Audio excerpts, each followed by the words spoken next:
Alright, welcome back, YouTube, people everywhere, wherever. I tried a wide angle lens, and yeah, it doesn't work. What it did was just a big bubble. Everything was super long, so I had it sitting here, and that tire was like way over here, and this tire was way over here, and yeah. I didn't care too much for it, so anyway, out here just tinkering with the truck. Decided to pull the cluster, the brake assembly, pulled all this stuff out, the wiring harness that was in here. So obviously I gotta keep these. This is a fuel sending wire. That's the dome light. This is your pimp light. Anyway, I stick the steering column in here, and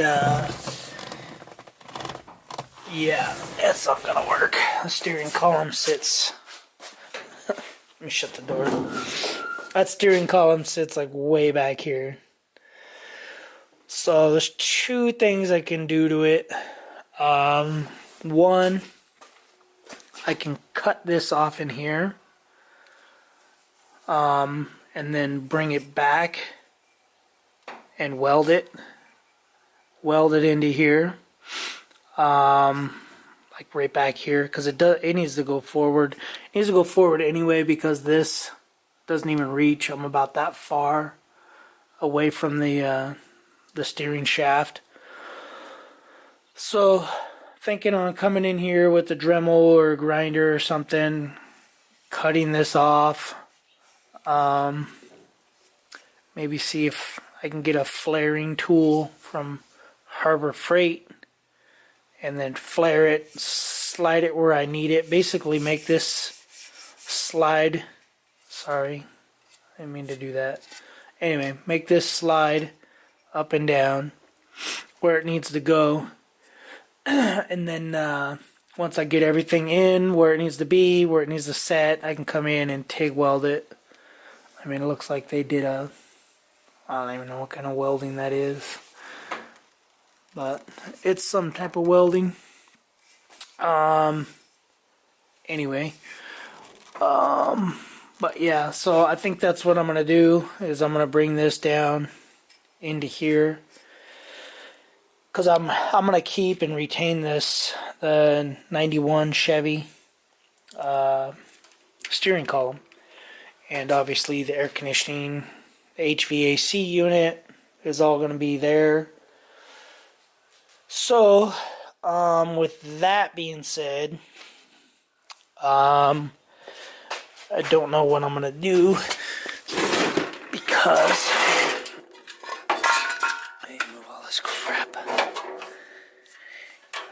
gas pedal. Anyway,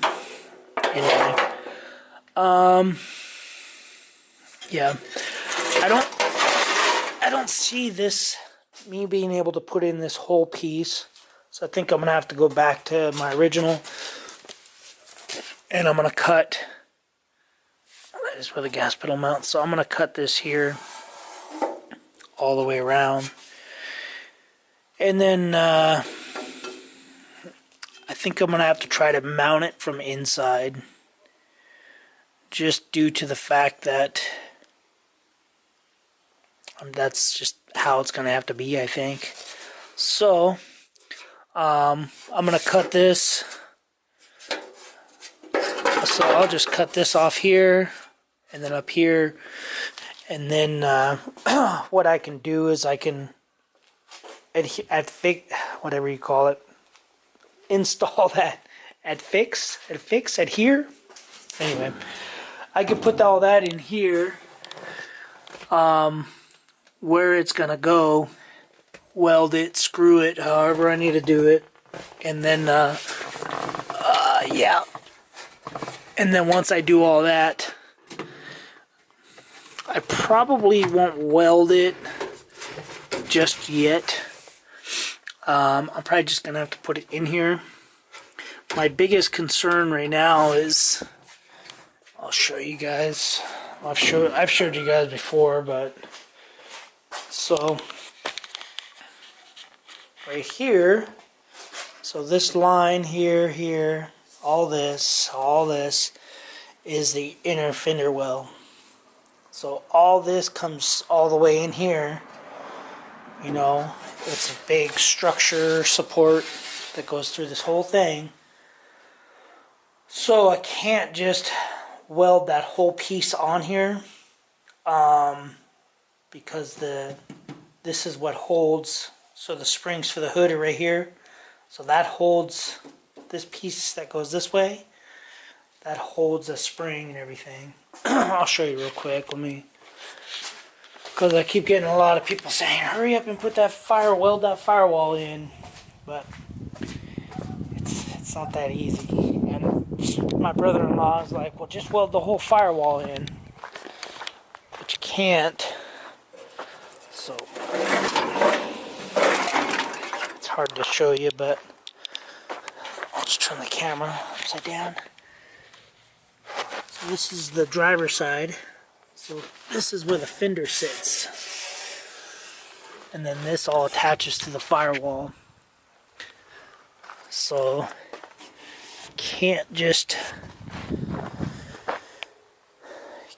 do that. I mean, I guess I could if I wanted to really bad. And then somehow do a different hinge system. I don't know, but I'm not going to do it that way. I'm going to try to do it as original 64 Chevy truck as I can. But anyway, so I'm going to cut that junk off, cut all that up. I'm going to put it inside, see where it matches up, where it lines up. And then if it doesn't line up outside, I'm going to put it on the... If it doesn't match up inside, then I'm going to match it up on the outside. And go from there. So anyway, but yeah, I've just been playing in here, just ripping out all the old stuff, stereo, just some other junk. So kid asked, are we gonna restore the inside? I'm like, nah, I don't think so. Right now would probably be the best time. I don't want to restore it. Because I don't want to put money into it, because, you know, I need new sill pans or sill plates. Those I could buy, but it needs a new floor. So the floor's rusted out all the way back, I'm sure all the way back under here, or even farther. So I don't think I'm going to mess with that. Just because I don't want to. Because I don't want to get that far into this truck. I'm not looking to spend $30,000, $40,000, $50,000 on redoing this truck. If you guys know me, I do everything on the cheap and on a budget, which is why I shop at Harbor Freight, and which is why I buy a bunch of tools. Because if I was looking to spend all that kind of money, I would just have somebody else do it. And I probably wouldn't even have anybody else do it. I would just sell all this and buy myself something. But anyway, yeah, so that's going to be it, guys, for this video. I got to clean up junk so that I can put more junk on here. Seems like I'm cleaning this toolbox every day. So... Alright, anyway, that's it, guys. Thanks for watching. Make sure you guys like, comment below, subscribe. Check out my boy 1N Glenn. Check out my previous video. Or sorry, 1N Glenn over here. Previous video over here. One of these days I'll figure it out. And then subscribe up here. Alright, guys. Later.